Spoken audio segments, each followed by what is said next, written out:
नमस्कार। भास्वर Bharat YouTube channel पर आपका बहुत बहुत स्वागत है। मैं हूं डॉक्टर राधेश्याम शुक्ल। पिछले वीडियो में हम लोगों ने वेद के स्वरूप, वैदिक साहित्य के विस्तार, वेदांगों और उनके उपांगों के बारे में चर्चा की थी। वैदिक धर्म के बारे में भी थोड़ी संक्षिप्त चर्चा हुई थी। इसकी प्रतिक्रिया में श्रोताओं के, आप लोगों के जो प्रश्न आए हैं वे काफ़ी उपयोगी हैं।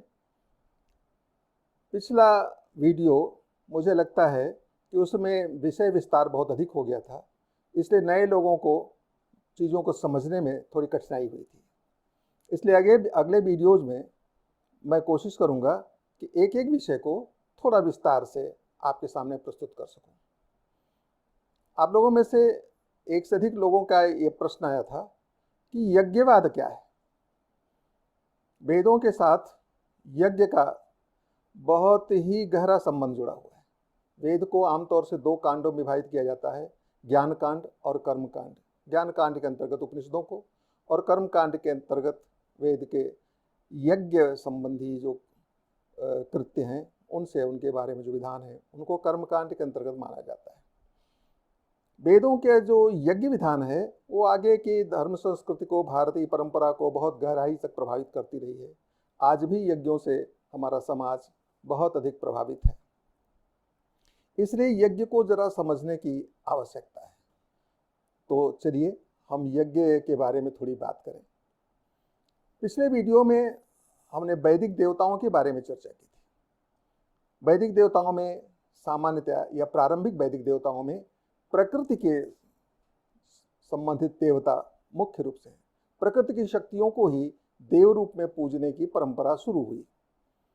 प्रकृति के देवताओं को वेद में 3 स्थानों में बांटा गया: पृथ्वी स्थानीय देवता, अंतरिक्ष स्थानीय देवता और दिव स्थानीय देवता।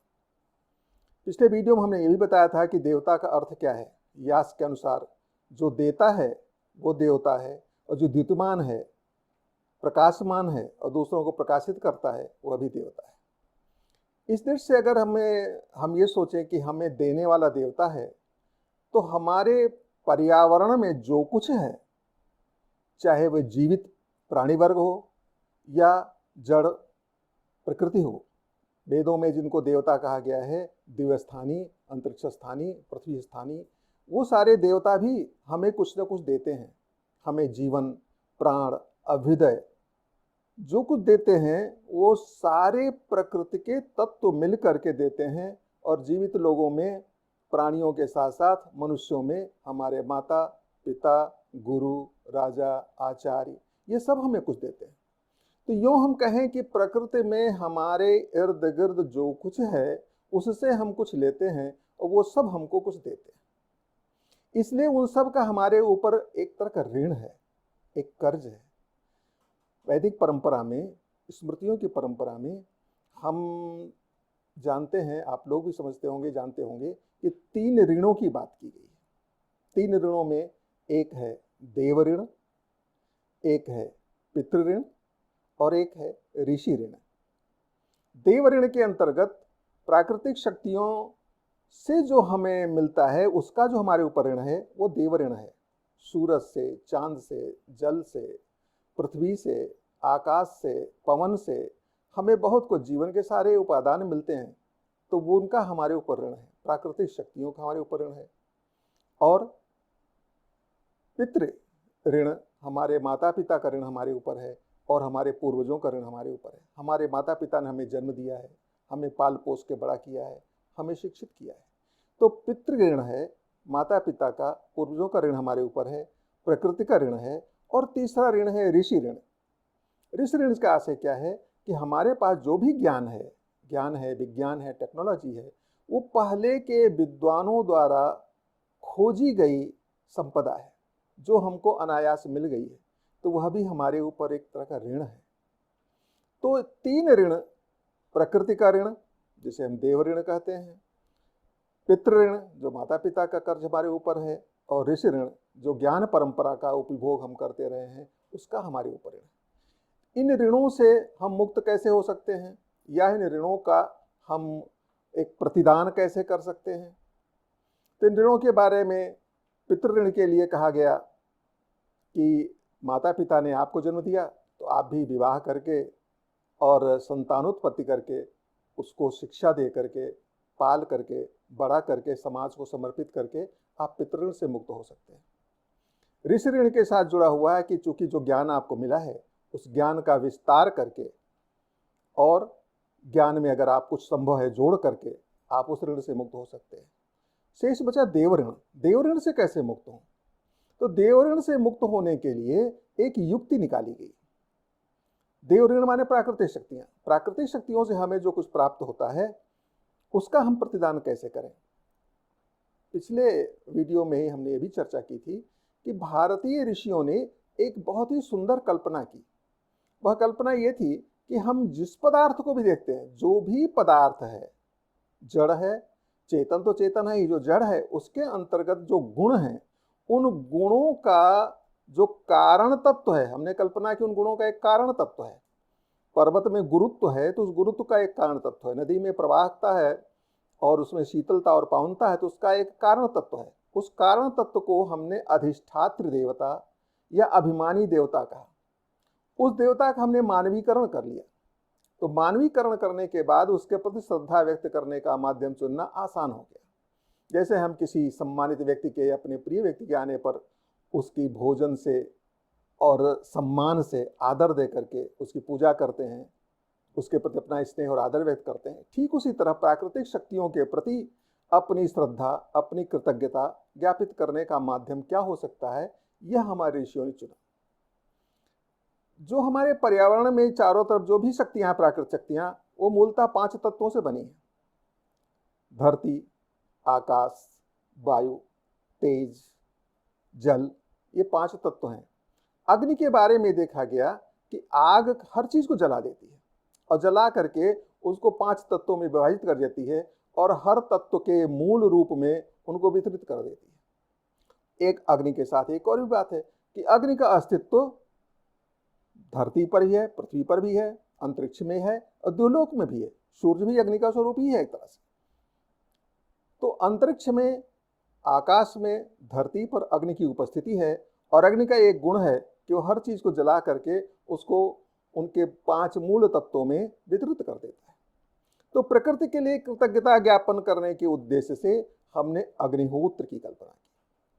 अग्निहोत्र में होम करते हैं। होम करने के लिए अपने भोजन, प्रकृति से हमें भोजन की उपलब्ध होता है, जिससे शरीर का पोषण होता है, जिससे बुद्धि का निर्माण होता है, व्यक्तित्व का विकास होता है।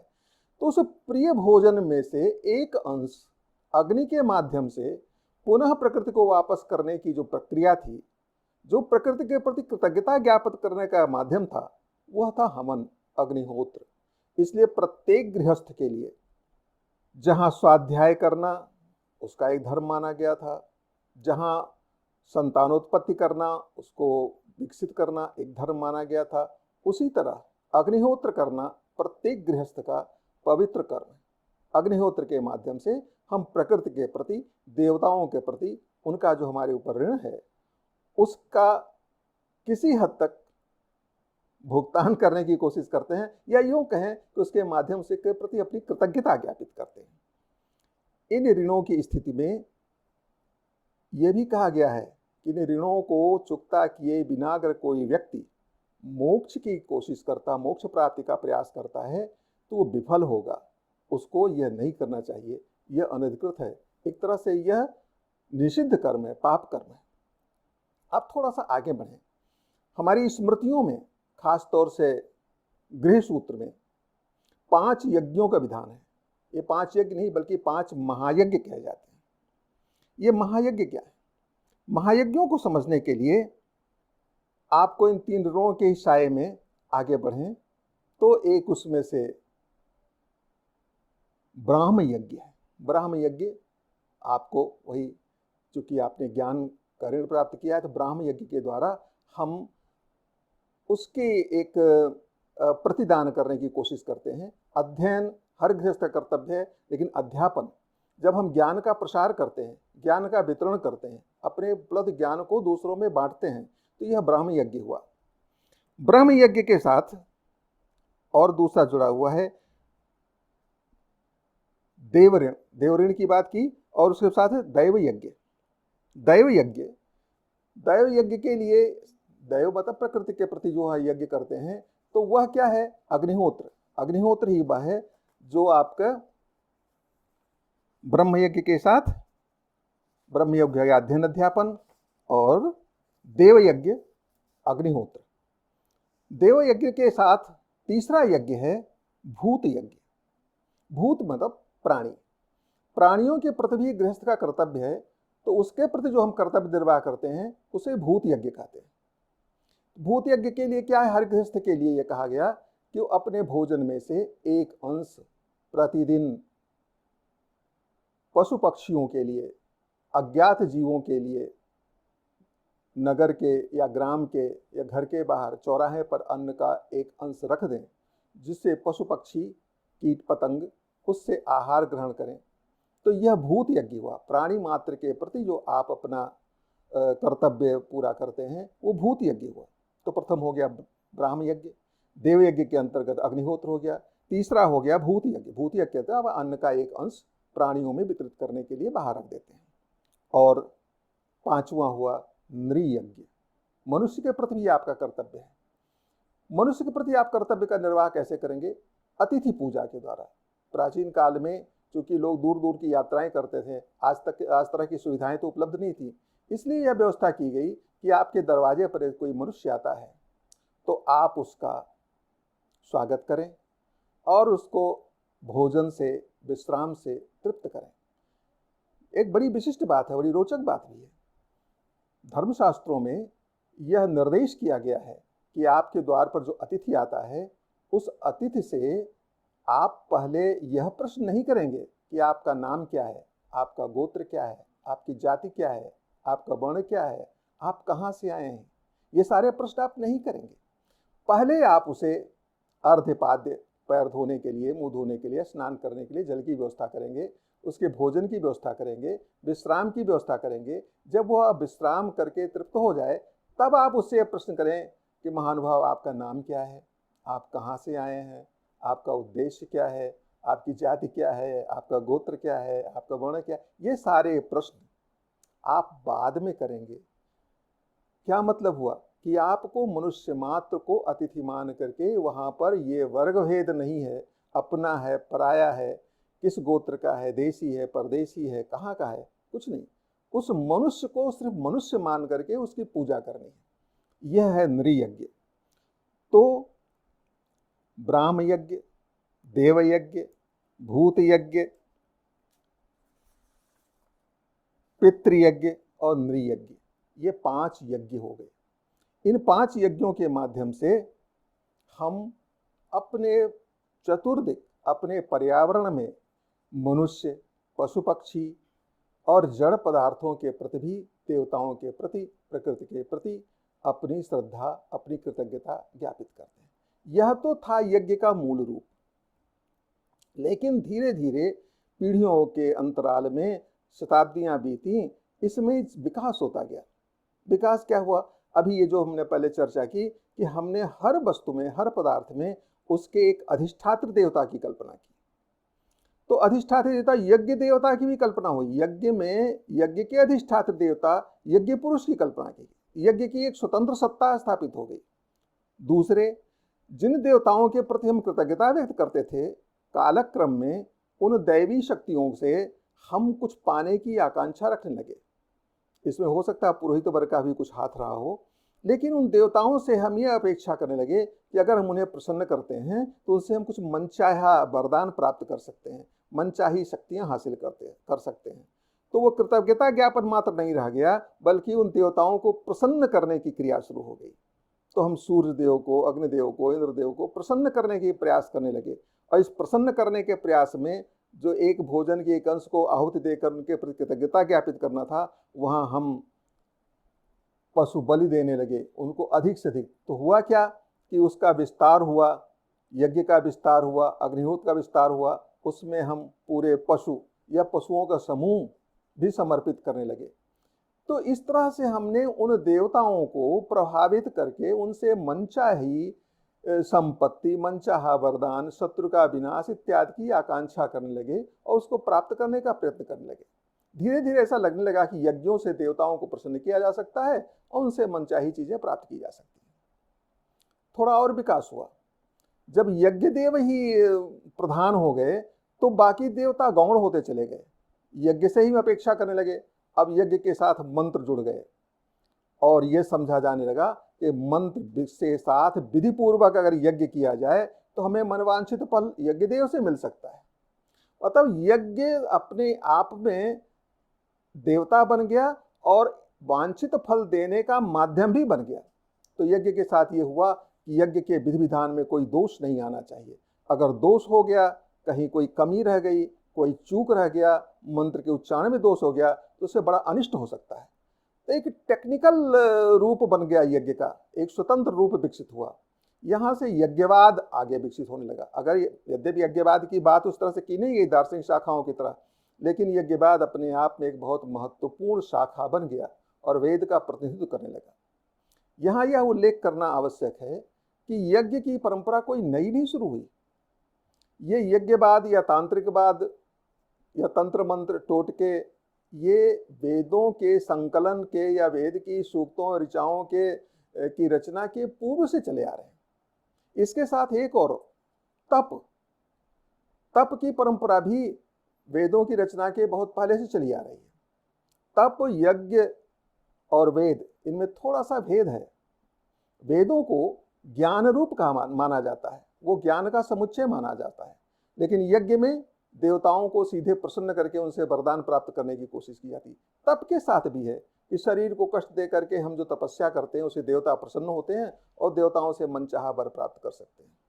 वहाँ ज्ञान मुद्दा नहीं है, यज्ञ में भी ज्ञान मुद्दा नहीं है और तप में भी ज्ञान मुद्दा नहीं है। जबकि वेद वो ज्ञान के माध्यम से ही भौतिक वस्तुओं की उपलब्धि हो, चाहे ज्ञान की उपलब्धि हो या मोक्ष की उपलब्धि हो, उसमें ज्ञान प्रधान तत्व है। यज्ञ का ये जो कर्म कांड प्रधान तत्व है वो आगे बढ़ता गया और उसने पूरे जो एक प्रकृति के प्रति श्रद्धा ज्ञापित करने या कृतज्ञता ज्ञापित करने का जो मंतव्य था वो पीछे छूट गया और उसके साथ एक तांत्रिक कर्मकांड जैसी चीज आगे बढ़ गई जो वांछित फल देने वाली मानी जाने लगी। यह यज्ञ का ऐसा रूप रहा जिसकी बड़ी आलोचना हुई, इसके कारण वेदों को बदनामी भी उठानी पड़ी। लेकिन यह समझना चाहिए कि भले ही वो एक डोमिनेट कर रही है, यज्ञवाद जो है वो वेदों पर हावी सा हो गया, लेकिन यज्ञ वेदों का एक हिस्सा ही है, उससे अधिक कुछ नहीं।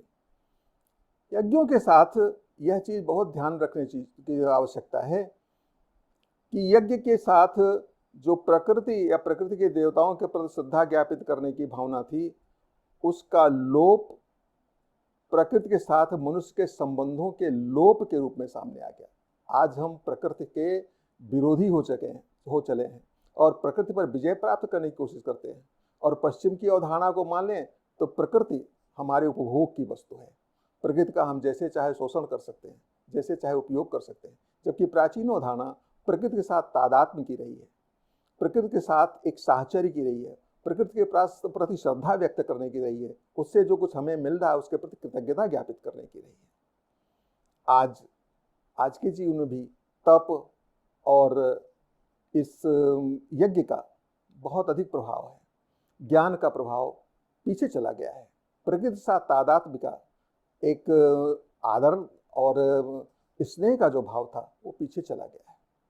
यहाँ एक बात की तरफ और ध्यान दिलाना चाहूँगा कि जब ये प्राकृतिक शक्तियों की बात हुई और यज्ञ के रूप में तमाम देवताओं को प्रसन्न करके उनसे वांछित वर प्राप्त करने की बात हुई, इसी के साथ एकेश्वरवाद का भी जन्म हुआ और उस एकेश्वरवाद ने हमारे इन याज्ञिक कर्मकांडों को एक नया ही रूप दे दिया।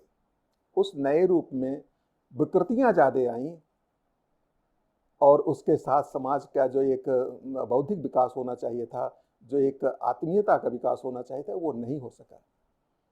अंतिम बात मैं इस संदर्भ में सिर्फ ये जोड़ना चाहता हूँ कि यज्ञ आदि कर्मकांड, इसके विरोध में वैदिक काल में ही इसके विरोध में भी आवाजें उठने लगी थी, और इसके कारण ही ब्राह्मणवाद या वैदिक परंपरा बदनाम हुई। आज भी उसके लिए इसको निंदा का पात्र माना जाता है।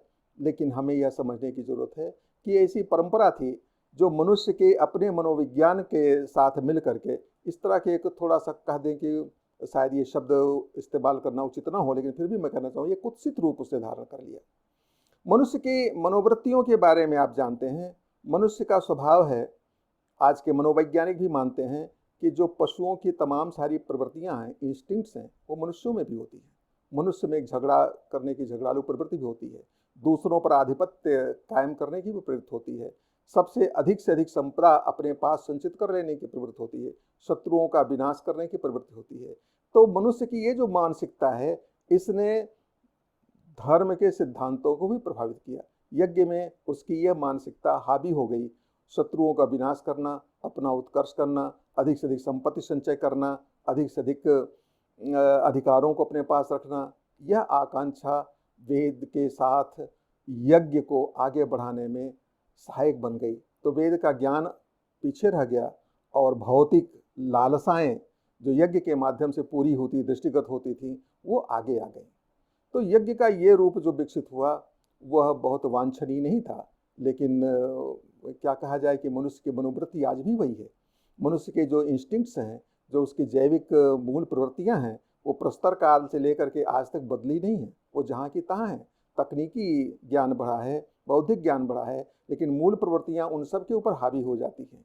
इसलिए ज्ञान के ऊपर वैभव प्राप्त करने की आकांक्षा ज़्यादा बलवती होती है, और उसके माध्यम में हम तंत्र मंत्र टोटके यज्ञ तप जप इनका भरोसा लेने लगते हैं। तप से क्या होता है कोई वैज्ञानिक आधार नहीं है, लेकिन हमारा विश्वास चला आ रहा है कि तप से ही दुनिया की कोई भी चीज़ प्राप्त की जा सकती है। हमारी भारतीय परंपरा में यह कहा गया कि एक जगह तो यह कहा कि सृष्टि की उत्पत्ति ही यज्ञ से हुई है। यह कहा गया कि प्रजापति ब्रह्मा ने सृष्टि की संरचना यज्ञ के द्वारा की, तो यज्ञ वह शक्तिशाली माध्यम हो गया जिससे सृष्टि की रचना होती है। दूसरी एक विचारधारा यह भी आई कि प्रजापति ने तप से इस सृष्टि की, तो तप से सारी शक्तियां। यह भी कहा गया कि देवताओं के पास जो ऐसी तमाम अजेय शक्तियां हैं, अद्भुत शक्तियां हैं, वो सब तप से प्राप्त हुई हैं। हमारे पौराणिक कथाओं में भी अनेक ऐसी चीजें हैं जहां यह कहा जाता है कि तप के द्वारा जो भी चाहें वह प्राप्त किया जा सकता है। लेकिन यहाँ एक उल्लेखनीय बात है कि यज्ञ और तप ज्ञान से असंबद्ध होने के कारण धर्म से भी असंबद्ध हो गए। आप जानते हैं कि राक्षसी वृत्तियां भी यज्ञ की समर्थक रही हैं। रावण यज्ञ करता था, आराधना करता था, उपासना करता था, तो राक्षसी शक्तियां भी यज्ञ और तप का सहारा लेकर के असाधारण शक्तियां प्राप्त करती थी। तो तप का और यज्ञ का धर्म या नैतिकता के साथ, सदाचार के साथ कोई संबंध नहीं रह गया। यह सबसे बड़ी त्रासदी है कि जो हमारे जीवन में आस्था के केंद्र में बैठी हुई है, ऐसी तप के प्रति आज भी बहुत सम्मान है और यज्ञ के प्रति बहुत सम्मान है, लेकिन इनका धर्म, नैतिकता, सदाचार से कोई संबंध नहीं रह गया। इसीलिए सदाचारी भी यज्ञ कर रहा है अपने उत्कर्ष के लिए, वैभव प्राप्ति के लिए, और दुराचारी भी उनका उस माध्यम को अपना रहा है, उस साधन को अपना रहा है। यह एक बड़ी त्रासदी रही है, क्योंकि यज्ञ और तप अगर धर्म से संचालित, धर्म से संवलित नहीं है, या धर्म के पक्ष में नहीं है, तो समाज का नुकसान अधिक कर सकते हैं, समाज के विकास में उतने सहायक नहीं हो सकते।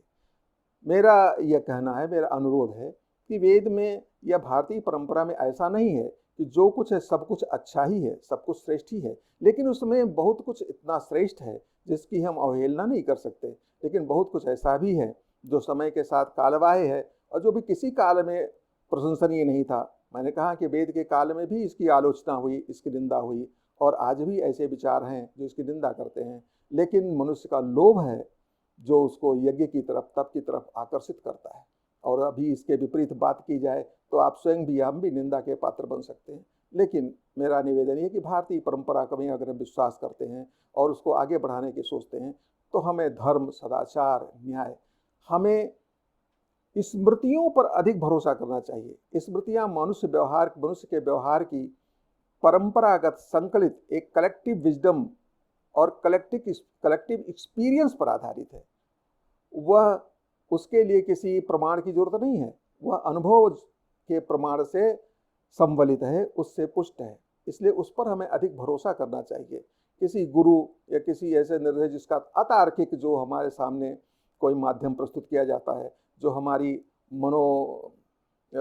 मनोभूत आकांक्षाओं, हमारी मनोवांछित फल प्राप्ति की आकांक्षा को पुष्ट करता है, उसको समर्थन करता है, तो सिर्फ इस लोभ में बढ़ करके उसका समर्थन नहीं करना चाहिए, बल्कि तार्किक ज्ञान से अगर उसका कोई औचित्य सिद्ध होता है तो उसे स्वीकार करना चाहिए। और अगर हमारे बौद्धिक ज्ञान से, हमारे तर्क से, हमारे आर्ष वचनों से उसकी पुष्टि नहीं होती तो उसकी हमें उस तरह से अभ्यर्थना और उसकी पूजा नहीं करनी चाहिए, बल्कि उसको त्याग देने में ही मैं समझता हूँ कि समाज का और व्यक्ति का सबसे अधिक हित है।